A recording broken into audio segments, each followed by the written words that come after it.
Greetings to my gentle viewing audience. It's your man Shane Black, and I guess I'm back. Got a 3-day weekend here, and you get 3 videos over that 3-day weekend. They'll likely all be published on Monday, so what the fuck? Binge watch.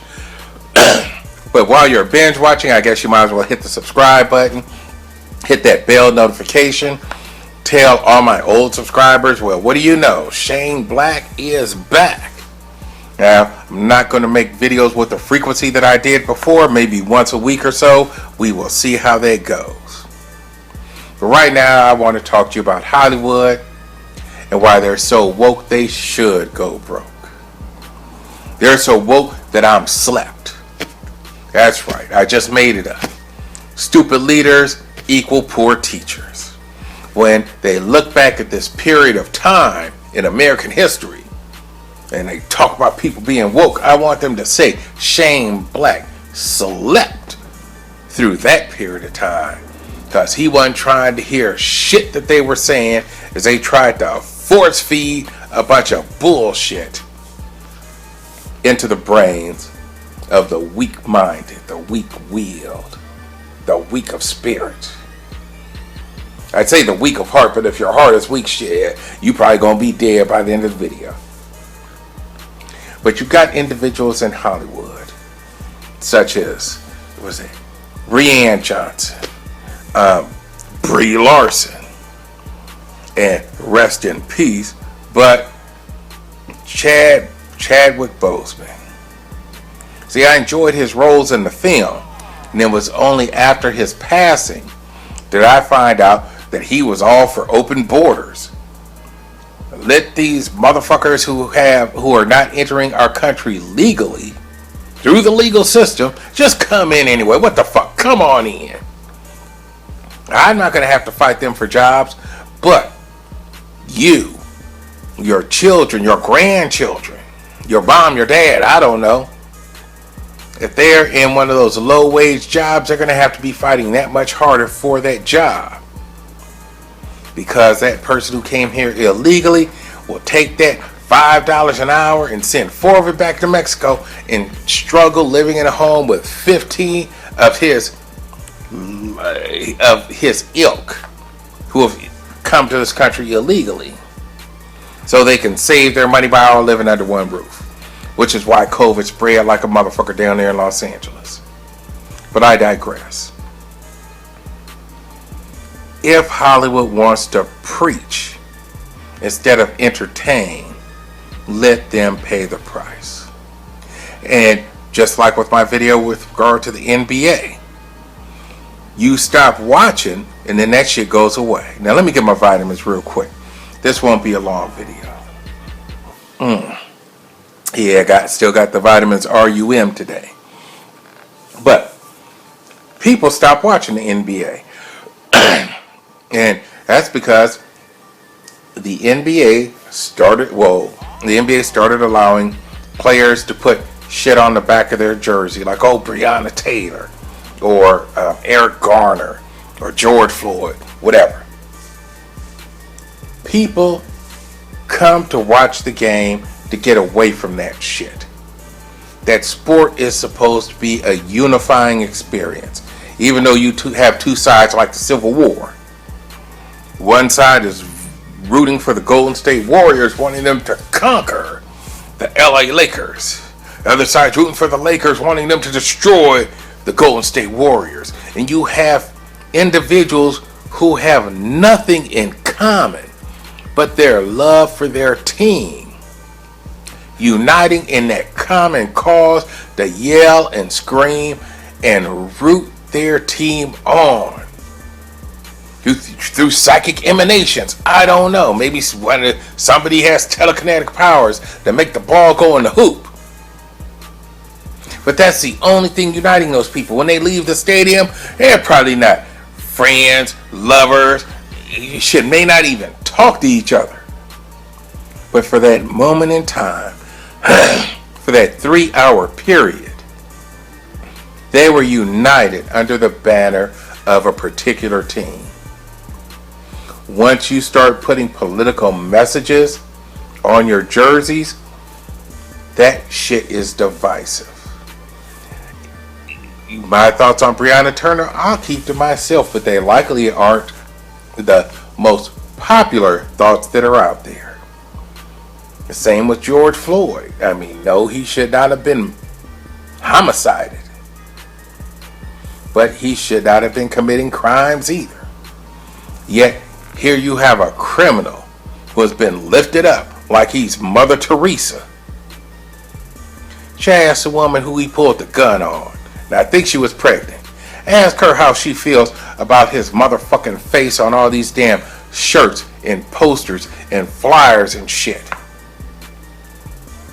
It's unfortunate that he got killed, but it's even more unfortunate for his victims who have to relive that shit as America lifts him up and puts their foot on their fucking neck and spits in their face.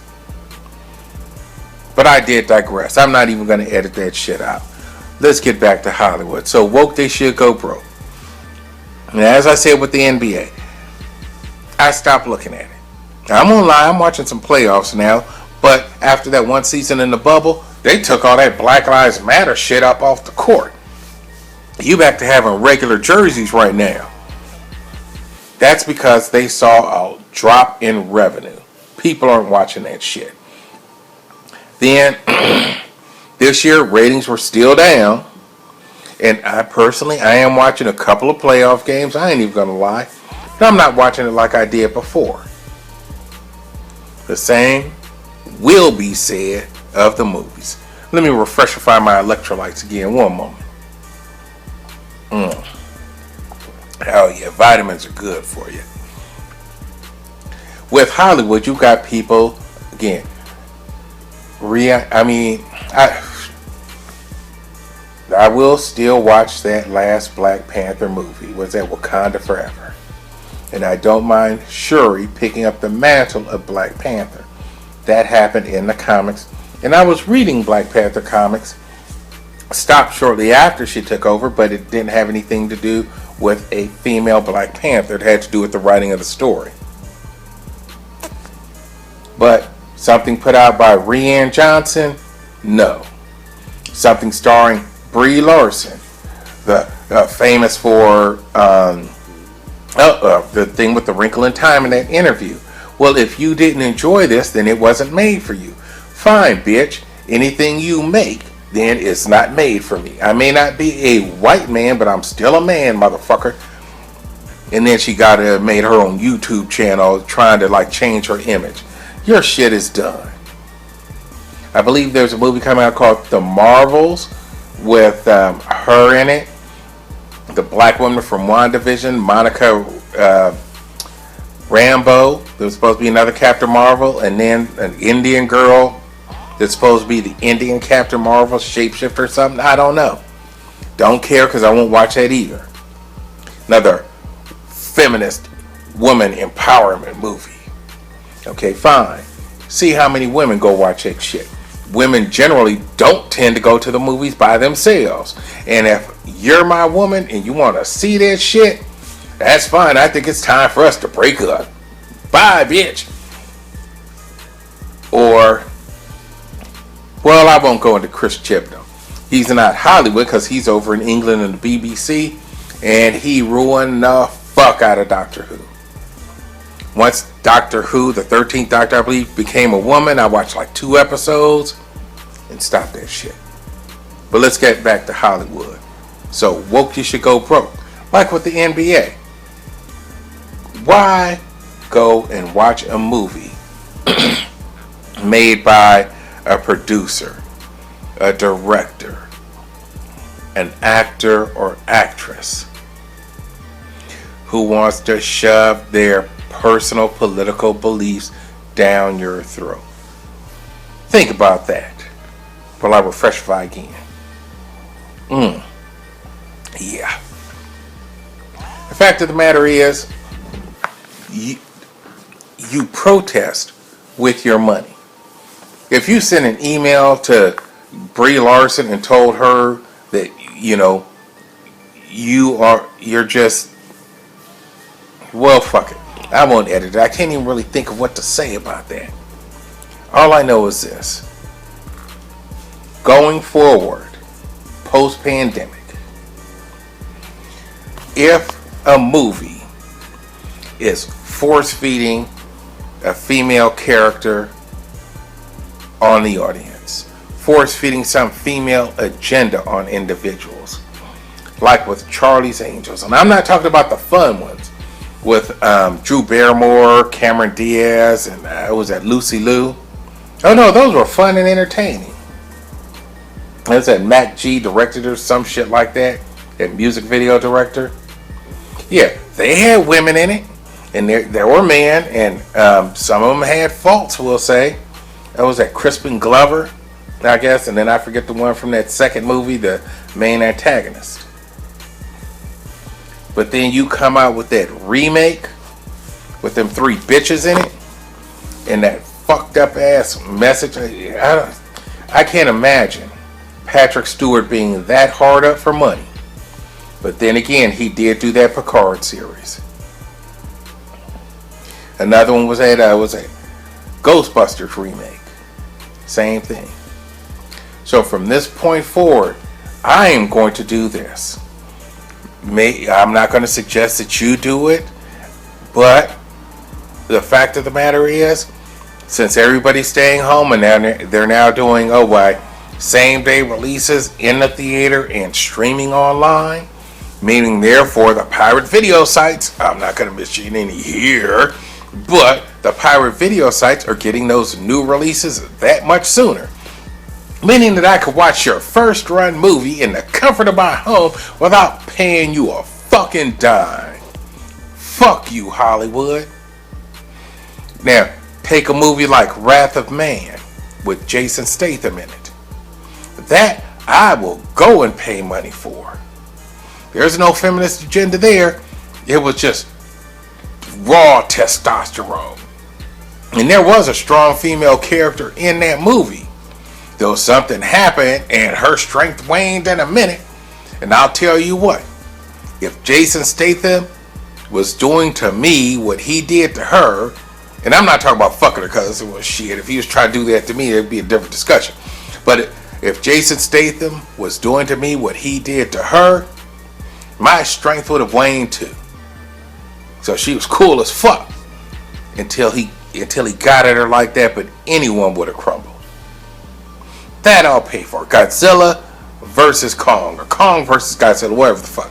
I saw that in the theater and in IMAX. And I likely have a pirated copy somewhere because that shit was so good, who the fuck could wait for the DVD?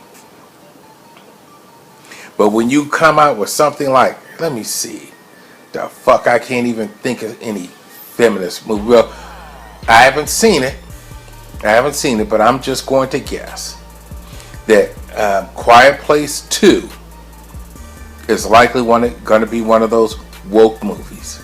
And the reason I say that is because the dad was killed. So you've got the mom, the older sister, and the son.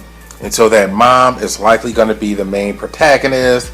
And oh, look at her, strong female character in the last movie. She gave birth in a bathtub without making a fucking sound. That's how strong she is. So, fuck that. What is this? Sunday? I guess I'll wait till Thursday and it should be on the pirated site by then. And we still, though, in conclusion, fuck it, I gotta wrap this up. In conclusion, we do need to support the movie theaters.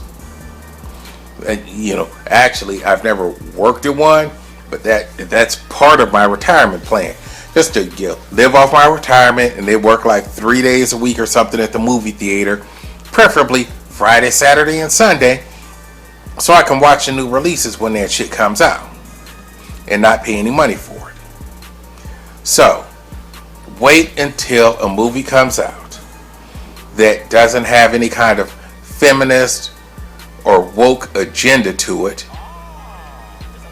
Then watch that other movie. Pay to watch that other movie, I should say. Pay to watch that other movie.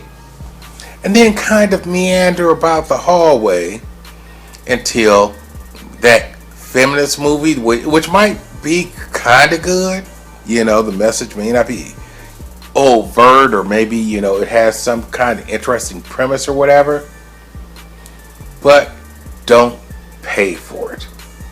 Don't give them those box office receipts. Now, if memory serves me correctly, Hollywood gets 100% of those ticket sales for the first 6 to 8 weeks. Then they split that with the theaters. So, if you are meandering around the hall, don't make it obvious.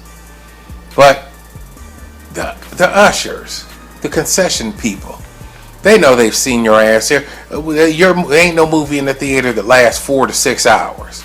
So they know you've been watching other fucking movies. But you're buying popcorn, you're buying a hot dog, you're buying a soda. So they don't mind, because you are paying them within that 6 to 8 weeks. They make their money off of concessions. So fuck woke Hollywood. Fuck woke Hollywood. Go watch a non-woke movie. Go to the concession stand. Pay those exorbitant prices. Then, if you just really kind of want to see what this other movie is about, go watch it. Don't pay for it. They won't fuck with you until after that first month and a half or 2 months. Then you might get fucked with. And outside of that, if you can't wait, and once again, long live Pirate Bay, wherever it may lay. That's it. That's all. I'm out.